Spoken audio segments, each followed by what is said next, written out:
नमस्कार, स्वागत है ट्रांसपोर्ट इमेज में। मैं हूं विदिशा। आइए नजर डालते हैं अब तक के अहम खबरों पर।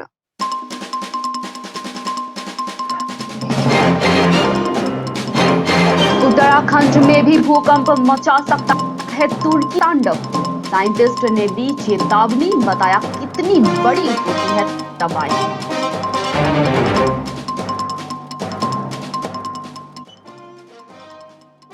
राजस्थान सरकार को लग सकता है बड़ा झटका, खटाई में पड़ सकती है पुरानी पेंशन योजना।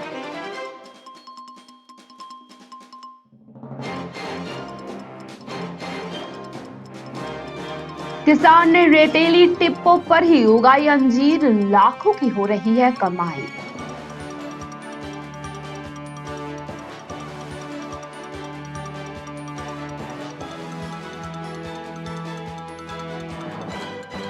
चौबीस घंटों में 200 किलोमीटर ज्यादा दौड़ लेते हैं शक्ति सिंह, कोटा के उसेन बोल्ट।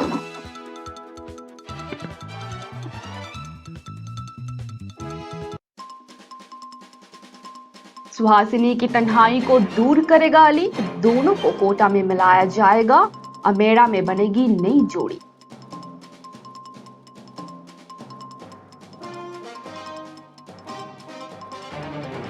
मुंबई, गांधीनगर और नई दिल्ली वाराणसी वंदे भारत ट्रेनों के सबसे ज्यादा फायदे में चलने की जाने वजह।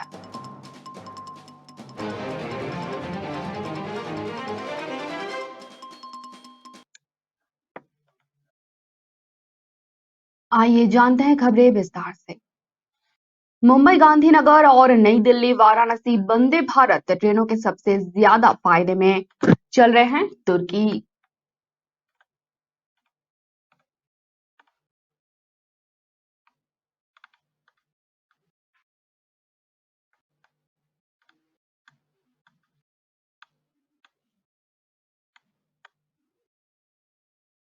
माफ कीजिए, शुरू करते हैं आज के ताजा न्यूज। तुर्की और सीरिया में 6 फरवरी को आए भूकंप ने भारी तबाही मचाई। अब भारत में भी इसके भयंकर भूकंप आने की आशंका जताई गई है। ये भूकंप उत्तराखंड क्षेत्र में आने की आशंका जताई गई है।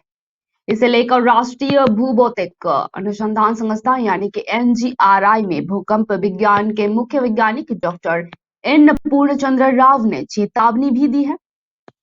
उन्होंने चेतावनी देते हुए कहा है कि तुर्की से भी बड़े भूकंप का खतरा उत्तराखंड पर मंडरा रहा है।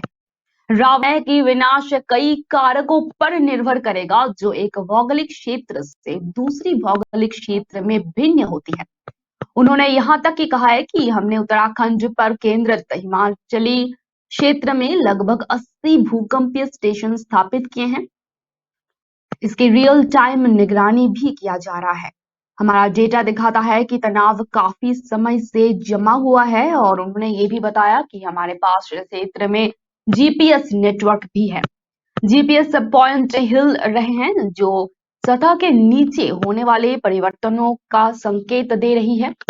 वहीं राव ने यह भी कहा कि पृथ्वी से के साथ क्या हो रहा है, ये निर्धारित करने के लिए बायोमेट्रिक जीपीएस डाटा प्रोसेसिंग विश्व स्तरीय तरीकों से किया जा रहा है, और हम सटीक समय और तारीख की भविष्यवाणी नहीं कर सकते हैं, लेकिन उत्तराखंड में कभी भी भारी भूकंप आ सकता है। भारत के इस शीर्ष वैज्ञानिक की टिप्पणी बद्रीनाथ और केदारनाथ, जिन्हें तीर्थ स्थलों के एंट्री गेट माने जाने वाली जोशीमठ में भूध्वस्त के बारे में भी बात करते हुए उन्होंने बताया कि 4 धाम यात्रा अगले 2 महीने में शुरू हो जाएगी। इस दौरान लाखों श्रद्धालुओं की भीड़ उत्तराखंड के पहाड़ों में जुटती है। 8 और उसके अधिक तीव्रता का भूकंप काफी विनाशकारी होता है। तुर्की में आए भूकंप की तीव्रता रिक्टर स्केल पर 7.8 मापी गई थी, जहां हजारों इमारतें जिम्मेदार थी। इस भूकंप के ऐसा ही माना जा रहा है। करीब 46,000 के पार चली गई थी तबाही, और तबाही से लोग भी मरे थे।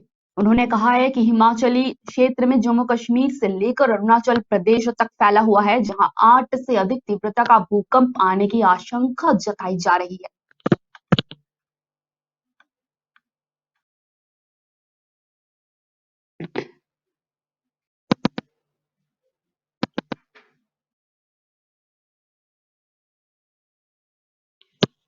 राज्य बजट घोषणा में पुरानी पेंशन योजना को शुरू कर देश भर में कर्मचारियों के बीच सुर्खी बटोरने वाली राजस्थान के अशोक गहलोत सरकार को बड़ा झटका लग सकता है।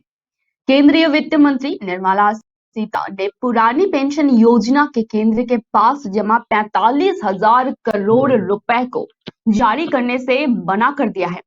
केंद्रीय वित्त मंत्री ने जयपुर प्रवास के दौरान ही कहा है कि पेंशन नियमों और शर्तों के अनुसार कर्मचारियों को पैसा वापस नहीं दिया जा सकता है। केंद्रीय वित्त मंत्री के इस बयान के बाद राजस्थान सरकार को न्यू पेंशन केंद्र के ट्रस्ट में जमा 45,000 करोड़ रुपए नहीं मिल सकेगा। केंद्रीय वित्त मंत्री निर्मला सीतारमण ने एनपीएस का ये पैसा राज्य सरकारों को देने से साफ इनकार कर दिया है। निर्मला सीतारमण ने कहा है कि कोई राज्य अगर किसी कारण से ये फैसला लेता है कि एनपीएस का ये फंड है तो इकट्ठा दिया जाना चाहिए, तो वो नहीं मिल पाएगा। वो कर्मचारी का पैसा है और कर्मचारी जमा पैसे पर ही ब्याज कमा रहा है। वो पैसा रिटायरमेंट के समय कर्मचारी के हाथ में ही जाएगा। इकट्ठा पैसा राज्य सरकार के हाथ नहीं आ सकता, ये असंभव है। जब सही समय आएगा तभी ये पैसा कर्मचारी को दिया जाएगा। राज्य सरकारों द्वारा कर्मचारियों को पुरानी पेंशन योजना लागू करने के सवाल पर जवाब देते हुए केंद्रीय वित्त मंत्री ने ये बात बिल्कुल साफ कर दी।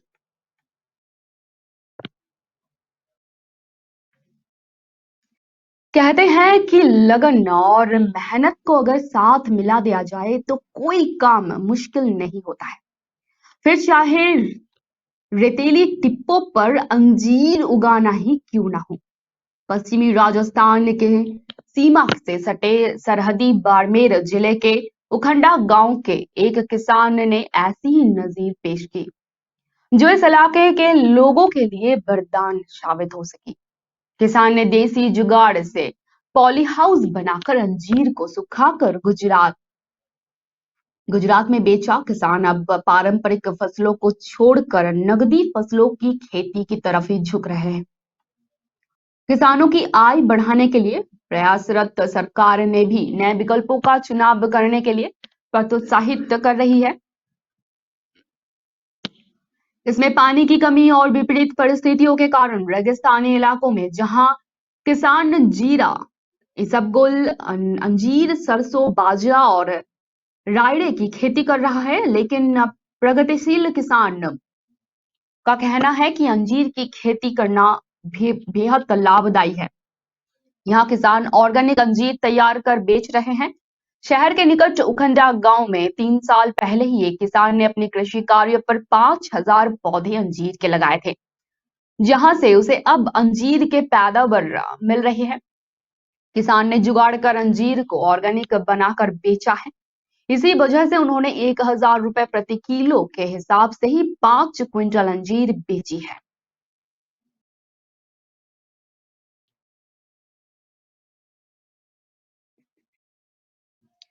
एक सामान्य व्यक्ति एक दिन में कितना पैदल चल सकता है? 5 किलोमीटर, 10 किलोमीटर या फिर 20 किलोमीटर? ज्यादा से ज्यादा बिना रुके भी चला तो शायद 30 किलोमीटर पूरे दिन चल सकता है। इसी तरह बिना रुके दौड़ कितनी सकता है वही इसी व्यक्ति की क्षमता पर ही निर्भर करता है। फिर भी सामान्य व्यक्ति पूरे दिन में 20 से 30 किलोमीटर दौड़ लगा सकता है, लेकिन कोटा के शक्ति सिंह हाड़ा उन विरल लोगों में से ही है जो एक दिन में 200 किलोमीटर तक दौड़ लगा सकते हैं, वो भी बिना रुके। शक्ति में पूरे दिन दौड़ने की क्षमता है। अपनी इसी क्षमता के चलते देश भर में होने वाली विभिन्न दौड़ प्रतियोगिताओं में हिस्सा लेते हुए हालांकि 26 जनवरी को शक्ति ने 24 घंटे में 204 किलोमीटर दौड़ के अपना नाम इंडिया बुक ऑफ रिकॉर्ड में दर्ज करवाया है। शक्ति पर दौड़ का जुनून इस कदर हावी है कि वो लगातार 24 घंटे तक बिना रुके बिना खाए दौड़ सकते हैं। वही शक्ति बताते हैं कि वो पहले इंडियन आर्मी में थे। सेवानिवृत्त होने के बाद उन्होंने 2016 में रनिंग की शुरुआत की और उसके बाद भारत के अलग अलग शहरों में होने वाले मैराथन में हिस्सा लिया। शक्ति सिंह ने बताया है कि सोलांग वैली में 10 डिग्री में दौड़ रहे थे, वहीं रात भर बारिश में भी उन्होंने दौड़ लगाई, लेकिन उन्होंने अपनी दौड़ जारी रखी। इसके अलावा वे गर्म रेगिस्तान में भी पूरी फुर्ती के साथ दौड़ लगा सकते हैं। शक्ति ने बताया कि दौड़ते समय वो कुछ भी नहीं खाते, सिर्फ लिक्विड या जूस ही लेते हैं।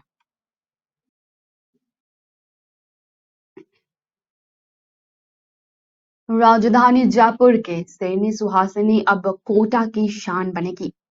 वर्ष 2016 में जयपुर के नागरगढ़ बायोलॉजिकल पार्क में रह रही शेरनी सुहासिनी को सोमवार को ही आखिरकार कोटा के लिए रवाना कर दिया गया। सुहासिनी को कोटा में नवनिर्मित अमेठी बायोलॉजिकल पार्क में भेजा गया है। वन विभाग की ओर से इस मामले में पहल प्रस्ताव भेजा गया था। उनके मुताबिक इसका उद्देश्य कोटा के अमेठी बायोलॉजिकल पार्क शेर शेरनी की कमी को दूर करना ही है। वहीं दूसरा प्रमुख कारण लंबे अरसे के बाद ही बिना किसी साथी के तन्हा जिंदगी काट रही शेरनी सुहासिनी को एक साथी उपलब्ध करवाना भी है, ताकि एक जोड़ी बन सके और अच्छी जिंदगी सुहासिनी बिता सके। शेरनी सुहासिनी को जयपुर में वर्ष 2016 में बेंगलुरु के बानरगट्टा जू से लाया गया था। वही शुद्ध नस्ल की सुहासिनी एक शेरनी है। इससे हाइब्रिड शेरनी को जयपुर जू में ही किसी किसी शेर के साथ नहीं मिला पाया। वो करीब 6 साल 8 महीने तक यहाँ अकेली जीवन बिता रही है। इसके बाद इस शेरनी को आखिरकार कोटा भेजने के लिए प्रमुख वन्यजीव प्रतिपालक ने सहमति जताई और इस पर उसे सोमवार को ही रवाना कर दिया गया कोटा के लिए।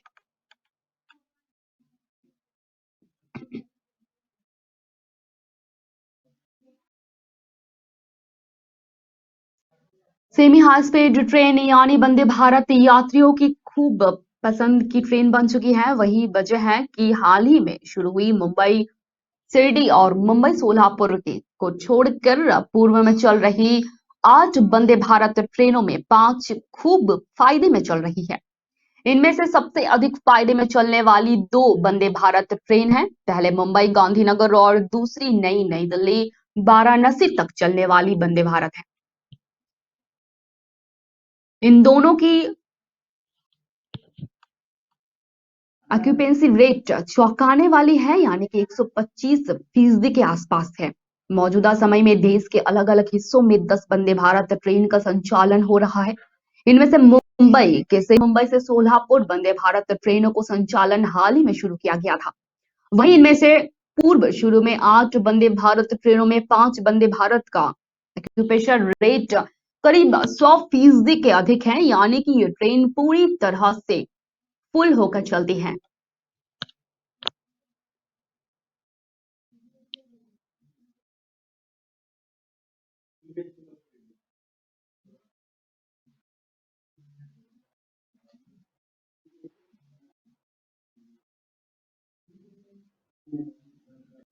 सड़क परिवहन एवं राजमार्ग मंत्रालय प्लास्टिक समेत अन्य वेस्ट मटेरियल से हाईवे का निर्माण कर रहा है। मौजूदा समय में 24 यूटी और राज्य में 2817 किलोमीटर लंबी ऐसे हाईवे का निर्माण किया जा चुका है। इसी तरह का सड़कों या पर्यावरण के लिए भी अच्छा होता है, वहीं प्राकृतिक संस्थानों को सुरक्षित रखने में मददगार होती है। बेस्ट मटेरियल में जो चीज इस्तेमाल होती है और किसी राज्य में ज्यादा हाईवे बन चुका है, इस वजह से सड़क परिवहन एवं राजमार्ग मंत्रालय के अनुसार बेस्ट मटेरियल में प्लास्टिक और अन्य बेस्ट मटेरियल जैसे कि प्लाई, आयरन, स्टील और का इस्तेमाल होता है। वहीं इन सड़कों की लागत सामान्य तारकोल की सड़कों से काफी कम होती है, यानी कि जल्दी टूटती भी नहीं है और खर्चा भी कम होता है। इस तरह इनको रख रखाव में खर्चा भी कम होता है।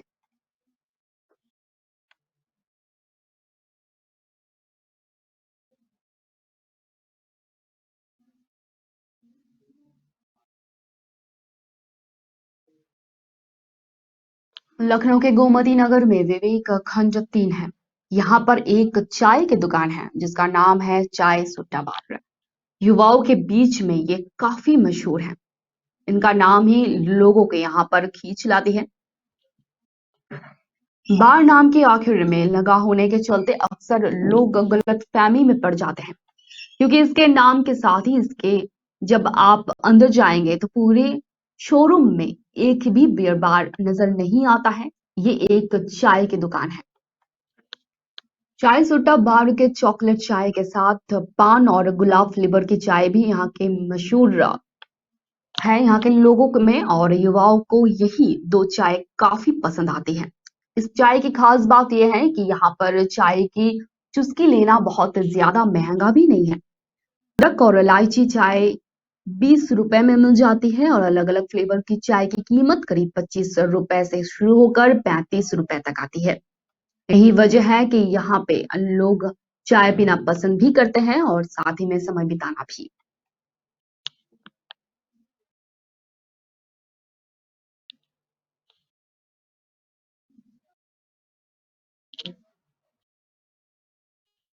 हिमाचल प्रदेश में मौसम ने करवट ले ली है। शिमला में जहां बादल छाए हुए हैं, वहीं मनाली में बारिश और लाहौल स्पीति में बर्फबारी हुई है। ताजा हिमपात में प्रदेश में पारा लुढ़का हुआ है। मौसम विभाग ने 21 फरवरी के लिए हिमाचल के ऊंचाई और मध्य पर्वतीय इलाकों में बारिश और बर्फबारी का अनुमान जताया था और वही हो रहा है सुबह से। इसी के चलते अब लाहौल स्पीति में हिमपात हुआ है। जानकारी के अनुसार मनाली में बारिश हुई है और अचल टनल और रोहतांग के आसपास बर्फबारी दर्ज की गई है। बर्फबारी को प्रदर्शन में स्थानीय लोग व पर्यटक को हिदायत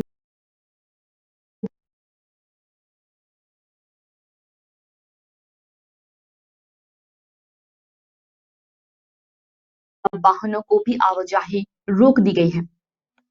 फिलहाल के लिए सोलांग वैली तक ही टूरिस्ट और वाहन जा सकते हैं। मौसम विभाग के शिमला केंद्र ने 22 फरवरी से सभी भागों में मौसम साफ रहने की एक संभावना जताई है। हालांकि 25 फरवरी को फिर बारिश बर्फबारी की आसार जताए जा रहे हैं। बता दें कि पिछले कुछ दिनों से हिमाचल में तापमान में काफी हुआ था। कई इलाकों में मई और जून जैसी गर्मी महसूस की जा रही थी। हिमाचल में बीते 24 घंटे में चंबा के भरमौर में 5 mm बारिश हुई है। इसके अलावा कुल्लू के कोटी में 5.4 mm और चंबा के सलूनी में 1.2 mm पानी बरसा है। वहीं लाहौल स्पीति के कुकुमसेरी में 9 सेंटीमीटर और केलांग में 6 सेंटीमीटर बर्फ गिरी है। गौरतलब ये भी है कि इस बार हिमाचल में विंटर सीजन में काफी बारिश और बर्फबारी हुई है। शिमला में इस सीजन में बर्फ नहीं गिरी है।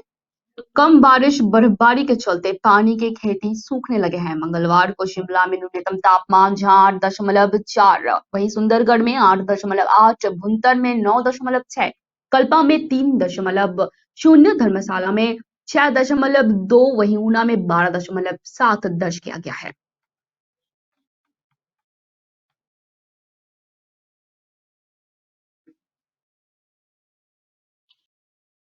संसद भवन में मौजूदा शिवसेना कार्यालय एकनाथ शिंदे के नेतृत्व वाली गुट को आवंटित कर दिया गया है। लोकसभा सचिवालय की तरफ से ये जानकारी साझा की गई है। विधानसभा में कार्यकाल मिलने के बाद अब शिंदे समूह ने संसद में शिवसेना का कार्यकाल संभाल लिया है। शिंदे गुट को चुनाव आयोग की जीत मिलने के बाद अब उद्धव ठाकरे की मुश्किलें और बढ़ती हुई नजर आ रही है। शिंदे गुट द्वारा शिवसेना के सभी प्रतिष्ठानों और पार्टी कार्यकालों का अधिग्रहण शुरू कर दिया गया है। सोमवार को ही विधायक दल में शिवसेना पार्टी कार्यकाल पर कब्जा करने के बाद अब शिंदे गुट ने संसद में भी मोर्चा संभाल लिया है।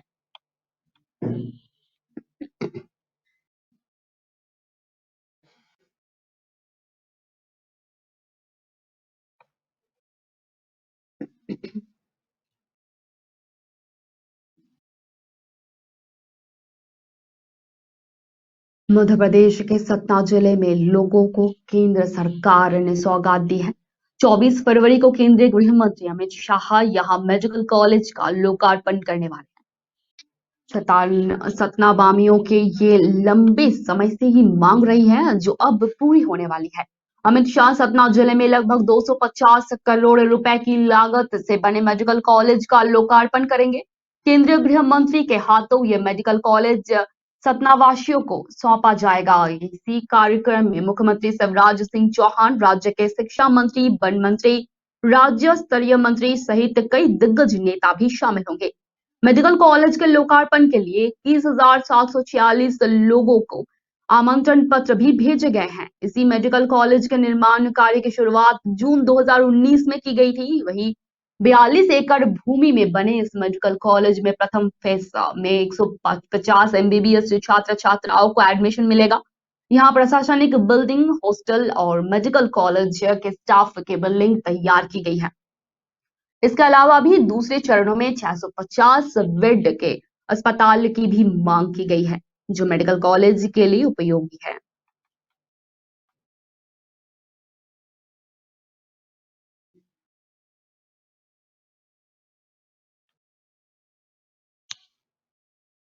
बूथ लूटने के दौरान हत्या के एक मामले में कांग्रेस नेता व पूर्व मंत्री रविंद्रनाथ मिश्रा को आजीवन कारावास की सजा मिली है। छापरा में विशेष एमएलए कोर्ट ने उन्हें उम्र कैद देने के साथ ही 40,000 रुपए का अर्थदंड भी लगाया है।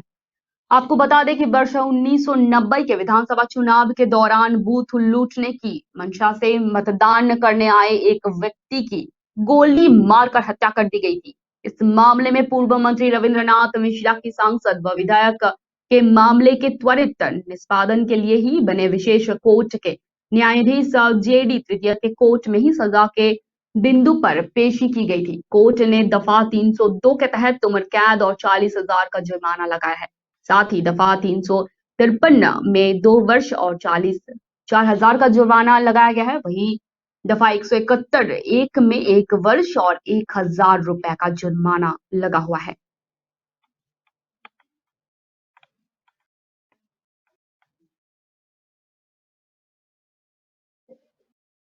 दिल्ली समेत देश भर में आने वाले वक्त में गर्मी की कई राहत नहीं मिलने वाली है। फरवरी की तरह ही मार्च का महीना भी गर्म रहने वाला है।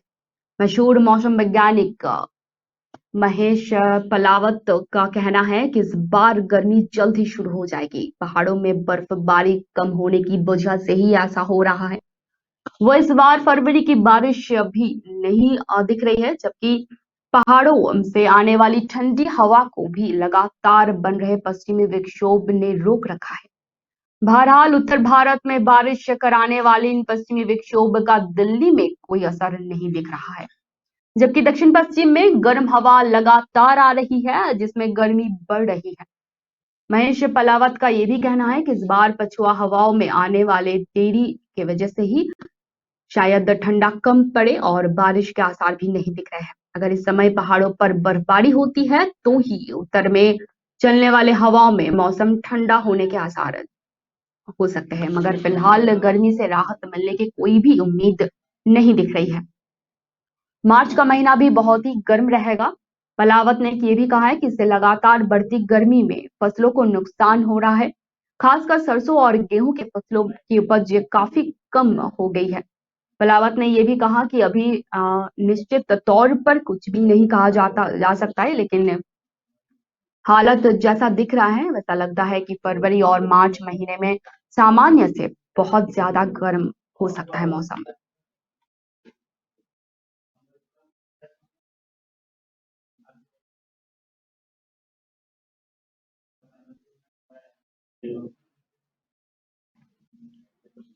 जिले फतेहपुर कस्बे में मंगलवार सुबह एनआईए की एक टीम ने गैंगस्टर अनिल उर्फ पांजा के ठिकानों पर छापेमारी की। एनआईए की टीम ने पांजा के घर में करीब 5 घंटे तक तलाशी अभियान चलाया। टीम सुबह करीब 4 बजे अनिल पांजा के घर पहुंची और 9 बजे तक घर के कोने कोने में तलाशी ली। इस दौरान एनआईए की टीम ने कुछ संदिग्ध तस्वीरों को बरामद किया और दस्तावेज भी मिले उन्हें। इस दौरान अनिल उर्फ पांजा भी घर पर नहीं मिला। बताया जा रहा है कि शेखावटिया इलाके में गैंगस्टर लगातार एनआईए के निशाने पर है। अनिल पांजा जिले का हार्डकोर बदमाश है और राजस्थान में बहुचर्चित बिजरू ठेकेदार मर्डर केस में शामिल रहा है। इसके साथ साथ ही एक बार संचोर जेल से भी फरार हो चुका है और फतेहपुर सदर थाना का हिस्ट्री फीचर है। गैंगस्टर पांड्या फतेहपुर सदर इलाके के खाजी का बास गांव का रहने वाला है। वो पहले शराब तस्करी की वारदातों में मिला और लिप्त रहा था। उसके बाद ही जमीनों पर कब्जों के वारदात करने लगा। पांड्या ने फतेहपुर में बिरजू ठेकेदार मर्डर केस को अंजाम दिया था। बिरजू ठेकेदार सीबीआई का 5 लाख का इनामी बदमाश था। इससे पहले पांड्या संचोल जेल में जेल प्रहरी ऊपर का हमला कर फरार हो गया था। उसके बाद ही आनंद पाल के संपर्क में आया और जब आनंद पाल फरार हुआ तब वो भी इसके साथ ही फरार हो गया। आनंद पाल से संपर्क की वजह से ही ये माना जा रहा है कि वो विश्नोई गैंग से जुड़ सकता है। इसके साथ साथ अनिल पांड्या शराब तस्करी में अब भी लिप्त बताया जा रहा है और हरियाणा के गुजरात शराब तस्करी में लिप्त है। इसलिए गुजरात के कई संपर्क में भी एनआईए जांच कर सकती है। फिलहाल बताया जा रहा है कि इसके ऊपर पर पूछताछ करके कुछ कागजात भी मिल रहे हैं, जिसको एनआईए की टीम जब्त कर ली है और इसमें आगे की कार्यवाही अभी होनी बाकी है।